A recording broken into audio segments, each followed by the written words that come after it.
Hello and welcome once again. I'm Imran Garda and you're in the stream. Today, rumblings of democracy. How the United Arab Emirates is dealing with dissents.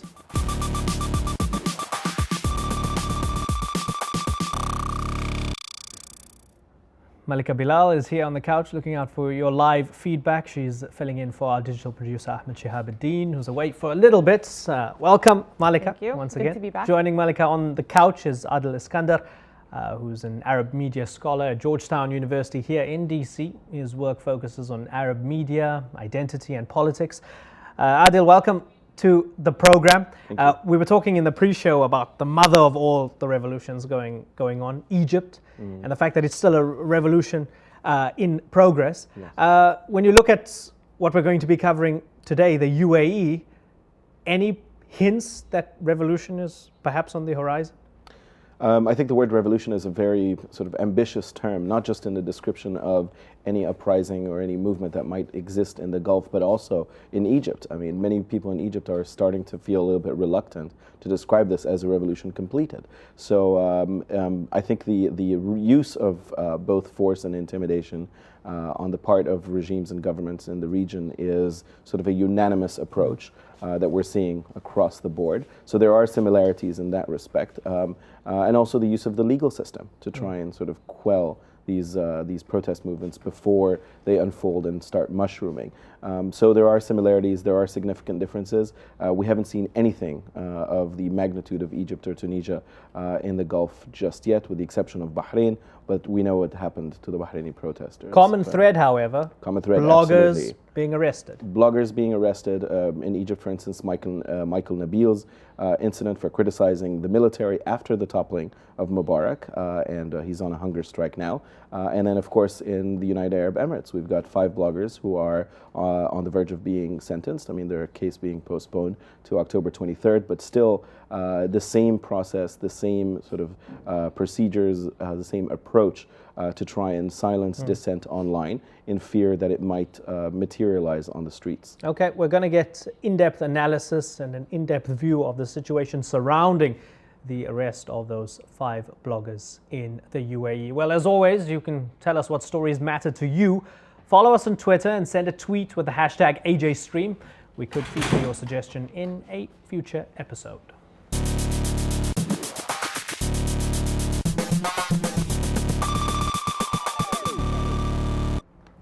Yemeni President Ali Abdullah Saleh announced on Saturday he would meet anti-government protesters' demands and step down in the coming days. But 8 months after the protests against his rule began, Yemeni activists remain skeptical. Several people have taken to the internet to ensure protesters' demands do not go unheard, and they're rallying around the hashtag #SupportYemen. Twitter user Sarah Ishaq first brought our attention to the campaign, which spread from Twitter to Facebook with this page. Activists are calling on the international community to speak out against the government crackdown on protests.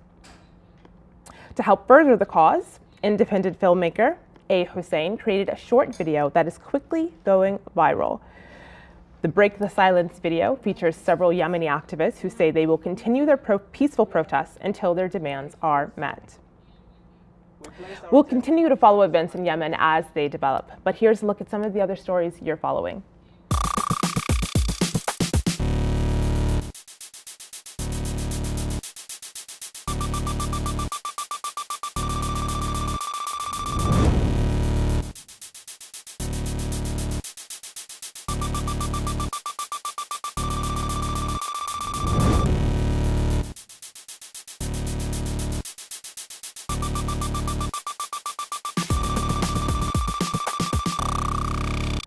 It's a nation with huge oil wealth, a booming economy, and its citizens are among the world's richest. So why are we seeing rumblings of discontent in the United Arab Emirates? 5 bloggers are now on trial there for, quote, threatening national security and insulting the UAE's rulers. Human rights groups say the men were arrested for signing a petition asking the country's ruler, Sheikh Khalifa bin Zayed Al Nahyan, pictured, to hold free elections and give real powers to the Federal National Council. Now, one of those arrested was this man, pictured over here. If you look at this picture from Flickr, He's been imprisoned since April, and he's a well-known Emirati economist, Nasser bin Ghaith. He's a decorated former Air Force pilot and belongs to a prominent Dubai family. Now, Ghaith and others have been criticizing the government on numerous levels through their blogs for offering cash and other incentives to blunt any Arab Spring-inspired demands. The video you're seeing is, of course, a protest in Bahrain. Many in the UAE, Saudi Arabia, etc., fearing that the protests in their countries could reach this sort of level of street action. Well, we spoke with Nasser bin Ghaith's wife earlier on the phone, Widad al-Muhairi, and she told us how her husband is being treated in custody. Let me get out of this and give you a taste of what she had to say to us. It's difficult for me to explain this one, but I want to tell you what happened. Even in court, I cried. He spent 18 hours in detention inside a car with shaded windows without being able to use the bathrooms or pray. He was in many times with chains, handcuffs. So describing the situation regarding her husband and the fact that he's been chained and shackled for most of the time, unable to use the bathroom, among other things. Joining us now via Skype is Dr. Abdelkhalik Abdallah, Professor of Political Science at Emirates University. He also writes about political reform in the Arab world.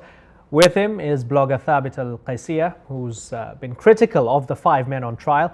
Welcome to the stream, gentlemen. Look forward to this discussion. Thabit Al-Qaysiyah, do you believe that Nasser bin Ghaith has been rightfully arrested along with those 4 others? Do you believe that it's been just and fair to put them on trial?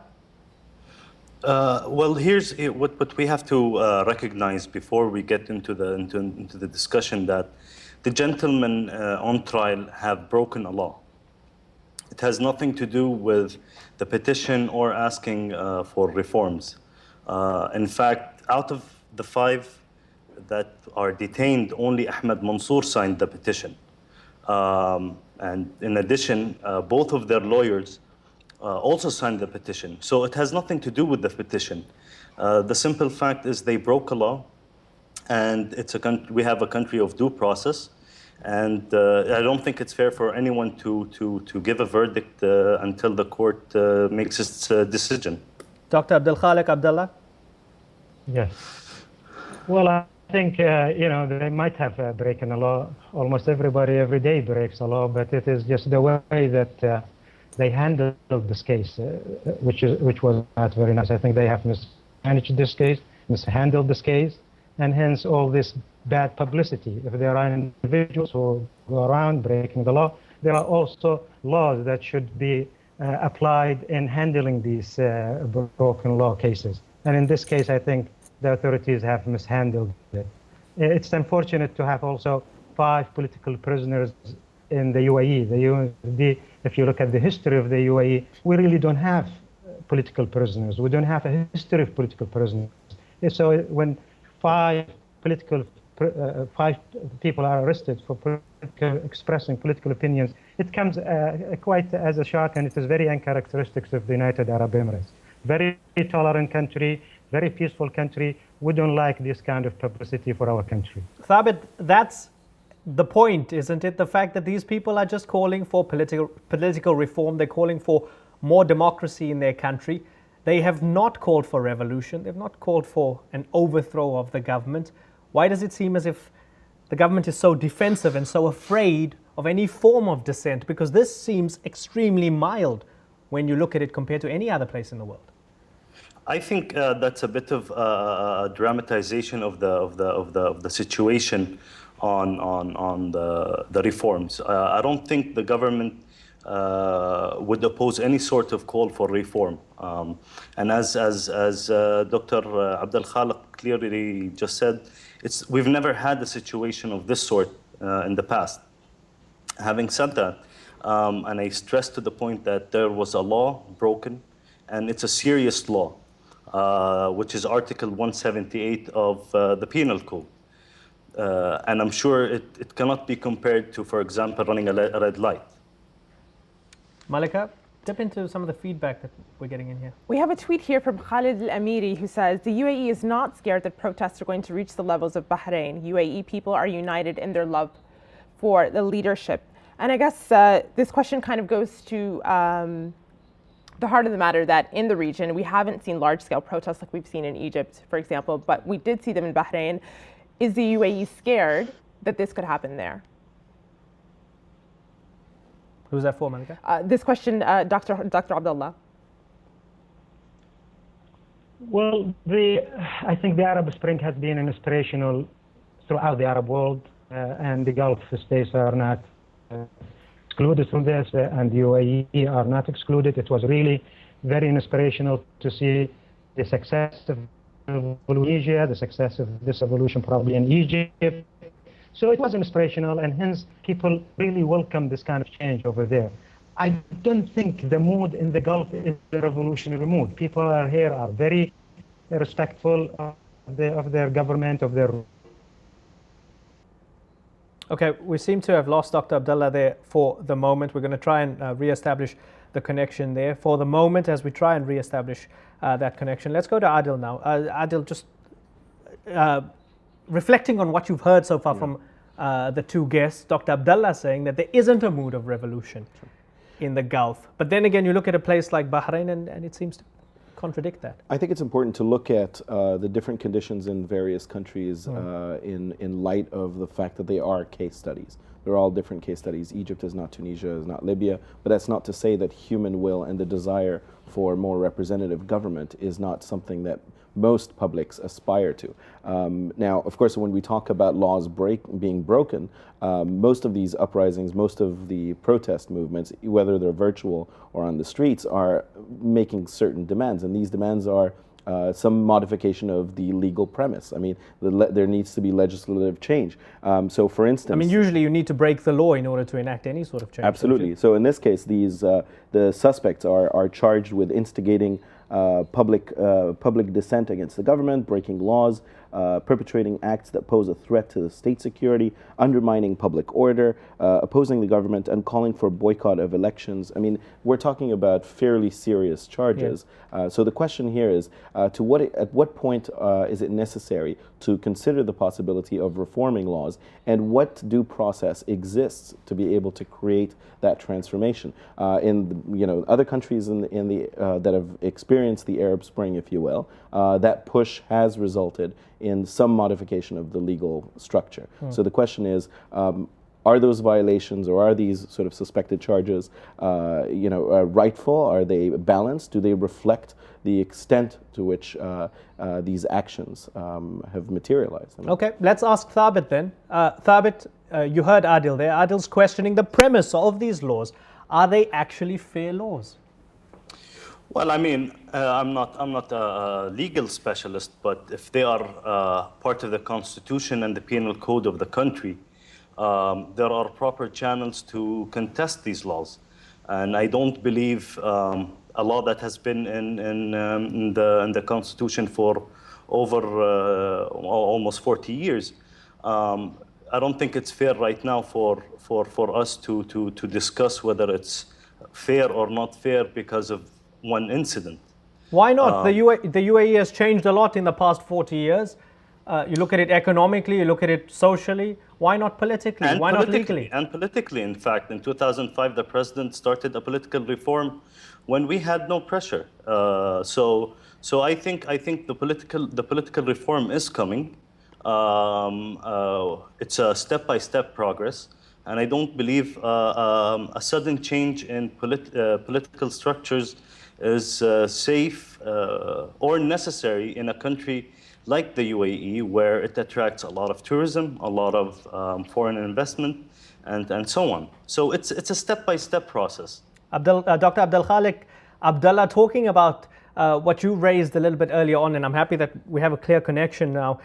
You mentioned that there doesn't seem to be a spirit of revolutionary fervor in the Gulf, even though there's support for the Arab Spring in other places. But when you look at it, when you look at the cold facts of it all, Bahrain, Kuwait, the United Arab Emirates, all constitutional monarchies. Oman, Qatar, Saudi Arabia, all absolute monarchies. That's the region. in black and white. This is surely not sustainable. Why is it not sustainable? No representation for the people? Sustainable?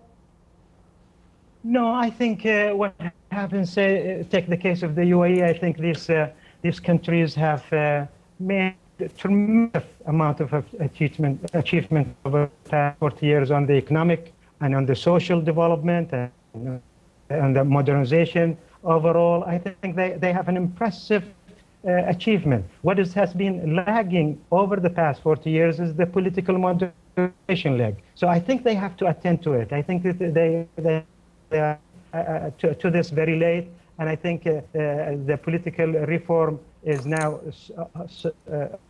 on they are attending to it very late. That's why we think it's better that they speed it up, that they go at it as on a gradual fashion. The times calls for it, the region is changing. So while they have done very good on the socio-economic achievements, they have, I think they have done miserably on the political leg, and they have not, and they have forgot to attend to it. And now it is time for it to really look at this very seriously. They can't avoid this for too long, and they can't postpone political reform, democratization for too long in the UAE and throughout the Gulf region. Well, on the back of that, I'll pose this question to Thabit. I have a tweet from Kingdom88 who says, the UAE is a safe and peaceful country, and neither will these five or anyone else harm its tranquility. Does the government fear, or are they trying to make an example of these five bloggers because they fear a sense of the tranquility of the UAE being harmed? It's like I said earlier, it's a law that was broken. So I don't think if someone runs a red light and was fined or prosecuted for breaking any kind of law, means that person or the government wants to set an example on that person. So I don't think it's setting an example, and the vast majority of Emiratis didn't hear of the five until the case happened. So to set an example, you would need to use prominent figures that are well known to society. So I don't think it's for that reason. It's a simple. Sorry, it's a simple. Thabit, sorry to interrupt you. One of Nasser bin Ghaith's points was that he felt the government is bribing its people by giving them all these subsidies, by making life so easy for them. And there is an argument that as long as people's stomachs are full, they will have no need or no desire for political reform. Often it is said of people in the Gulf, it's not that they're born with a silver spoon in the mouth, it's more like a golden spoon. Nasser bin Ghaith has made a fair point, has he not? Well, I mean, benchmarking it to which country? We are blessed with natural resources, which the government sees is for everybody, and that includes one of the best infrastructures in the world, one of the most stable countries in the world. We have one of the highest GTV per capita in the world. So I don't see how that could be a bribe, and it's not something new. It's something that has been going on since December 2nd, 1972. Okay, let me bring Adil in here. Adil, I want to introduce perhaps what is an elephant in the room here. The fact that yes, there are natural resources, sure, and that you might not begrudge the governments in the Gulf, not just the UAE, but in the Gulf in general, for looking after their people with subsidies and the like. But usually 80% of the population at any given time is expatriates. Expatriates, foreign laborers. Now, I don't need to quote Amnesty International or Human Rights Watch or these groups about talking about these workers, whether maids or construction workers, whether in Qatar, UAE, etc. They don't usually have a good situation for themselves there. Is there going to come a point where those calling for political reforms from among the populations, the Emiratis, the Qataris, etc., their issues converge with issues of migrant laborers? I think there needs to be evidence of that happening. I mean, up to this point, the real demarcation here is between citizenship and non-citizenship. Citizens are afforded certain privileges, and those privileges are protected, which allow them to see themselves and to reflect on the relationship towards the expatriates as a relationship of clientelism, if you will. So the migrant workers are also, to a great extent, silenced. Of course, they're non-citizens, so they have obligations to the state. They have obligations to their employers, but they have very few rights, and especially political rights. So in this case, it's not equivalent to, let's say, the resident alien status in the United States or any other sort of migrant status. So in this case, you've got the bifurcation of society. 80% of the population. 80% of the population has palpable problems, and they cannot represent, or else they will lose their status. So this is the kind of tension that exists. I can't imagine an environment where the two will converge up to this point. Dr. Abdullah, how much do you think the issue of migrant laborers, the fact that they are around 80% or more of the population at any given time, if you took a head count, if you froze the population and took a head count, do you think that their issues, particularly the issues of human rights, the issues of companies mistreating them, do you think that those might play a significant role in the future of the UAE and the Gulf in general?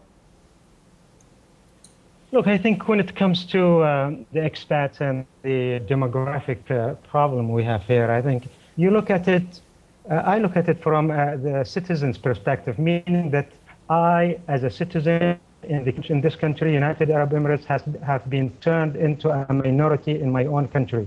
That's a violation of my human rights, and nobody attending to this. No human organization or international organization is calling for this as a breach and violation of my right, meaning that somehow the policy have turned the citizens of UAE, citizens of the GCC country, into a minority in their own countries. But Dr. Abdullah, who's going to build all the infrastructure? Who's going to build all these towers? Who's going to push all this economic reform?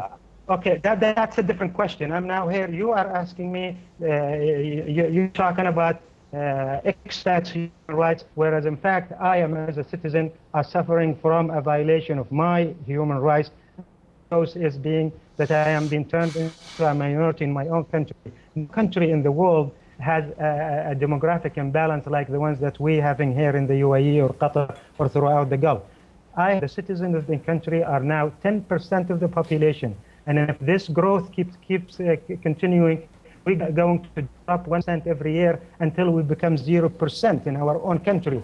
Let me hear, there is an international human rights organization defending the citizens' rights in this country rather than the expats' right that is becoming such a prominent issue in the international human rights. But the point isn't the demographic issue. The point is that many of these migrant laborers, particularly from South Asia, living in the labor camps, are not treated very well. They don't get paid for months. They live 10, 12 to a room. That's the issue of human rights. It's not a demographic issue of human rights. Look, I think there is a human rights issue across the board, okay? But to single out the human rights of the expats and the laborers and exclude other human rights as though they do not exist, that's a double standard. That's something that the international organization should be avoiding. When they look at the UAE and the GCC, they should look at the totality of it and not just focus on labor issues. Okay, gentlemen, stay with us because we are running out of time. There's about 45 seconds left. Adil, quick thought before we go into the post-show. I think when we talk about the issue of citizenship, in this case, as far as I'm concerned, I'm not aware of a right that protects the right of a community to no longer become a minority in its own nation. Most migrant workers, expatriates living in the Gulf can have their contracts terminated at any moment. They're not permanent residents, they don't possess rights, and that's essentially it. I mean, they can leave at any moment. Okay, Adil, Thabit, Dr. Abdul Khalik, Abdullah and Malika, stay where you are, all of you. We're going to continue this for a few minutes in the post-show. That's it. stream.aljazeera.com. If you're watching on TV, hope you log on online to watch us, or else we'll see you next time. Bye-bye for now.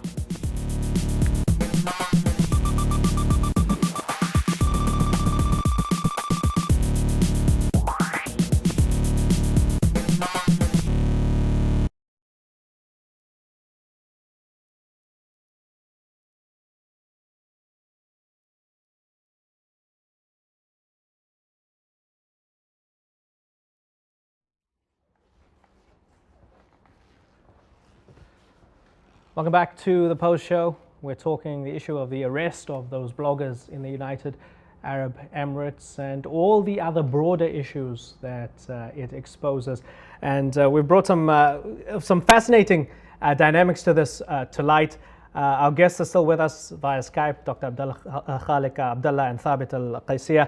Thabit, if I can come to you and just zone back into the issue of the bloggers and the uncertainty over their future, do you trust that they will be given a fair trial?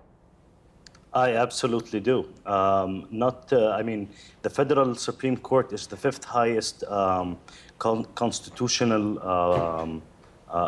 entity in the country, and I believe they would be given a fair trial, just like any other person. Dr. Abdullah, the Federal National Council, which is at the center of the complaint of bloggers like Nasser bin Ghaith, is that they are not democratic enough. One of the complaints is that the candidates are handpicked, and not only are the candidates handpicked, the voters themselves are handpicked. Do you believe that at this moment in time, the Federal National Council can be deemed representative of the people of the UAE?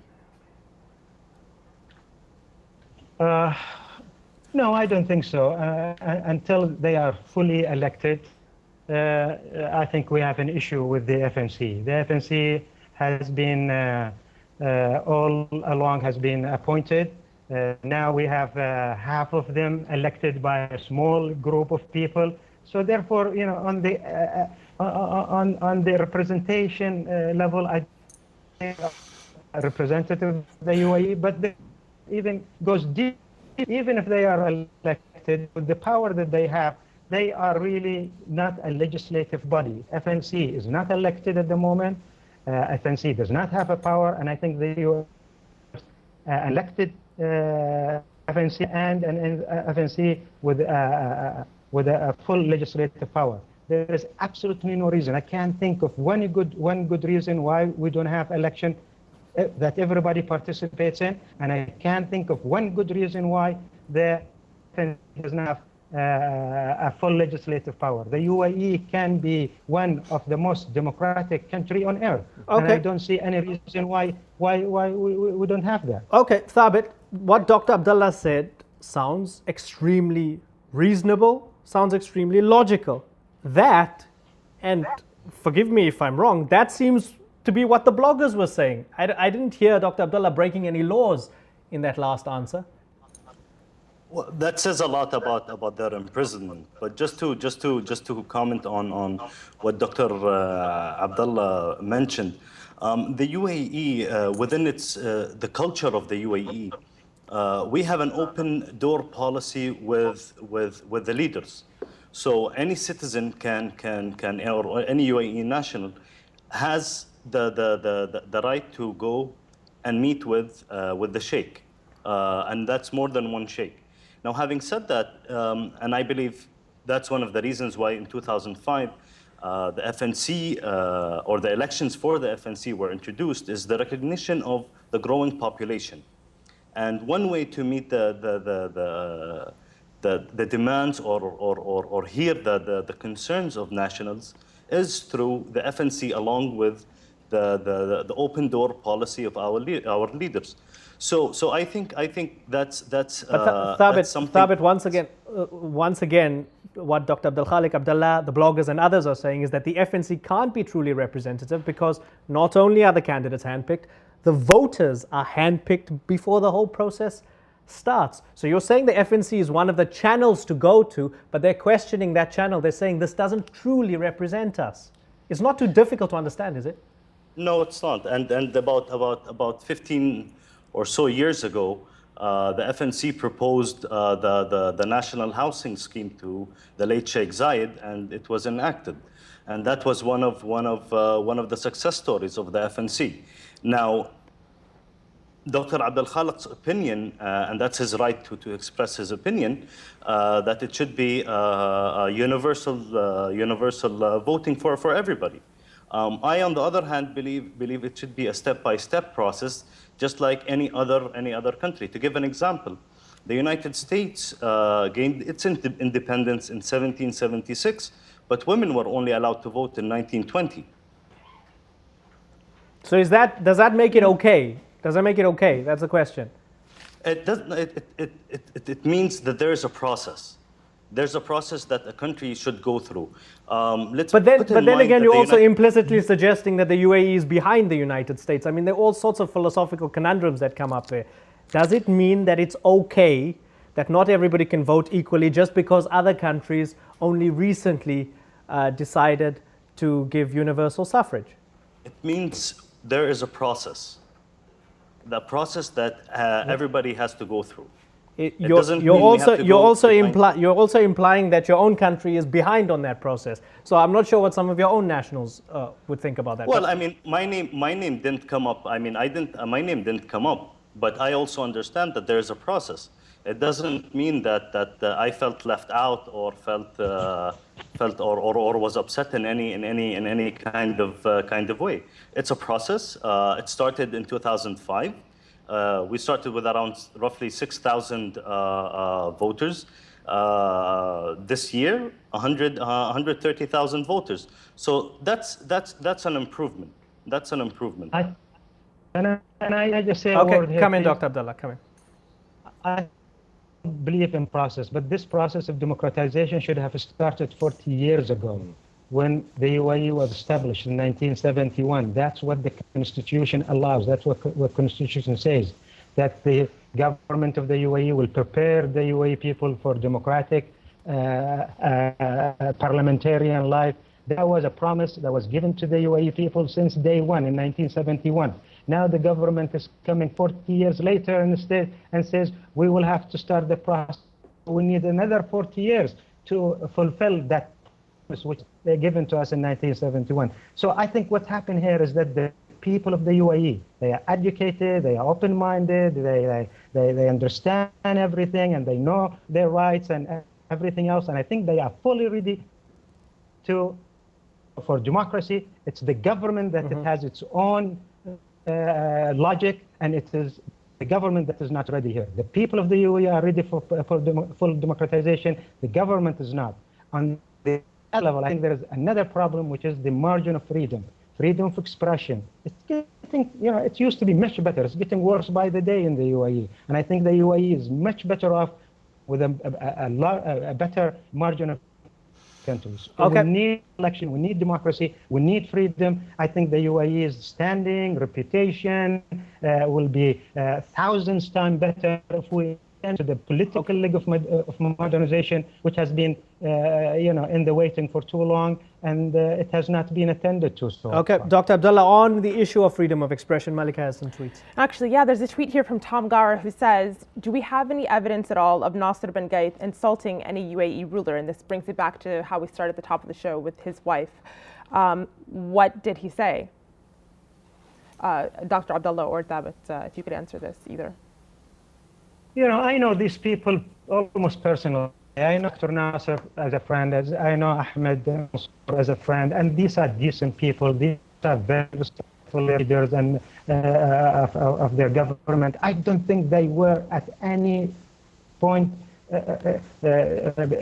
insult their leaders. That's not the way they think. That's not the way they behave. That's not the way that I know them. So if they have made any errors, if they have made any criticism, if they have broken any law, maybe that's true. But even if they have broken any law, I think the government has mishandled their cases, and they could have treated this in much better way than they have treated it this so far. Okay. Let me play another little clip of Wedad al-Muhairi, Nasser's wife, on the issue of loyalty and patriotism. Let me just play this.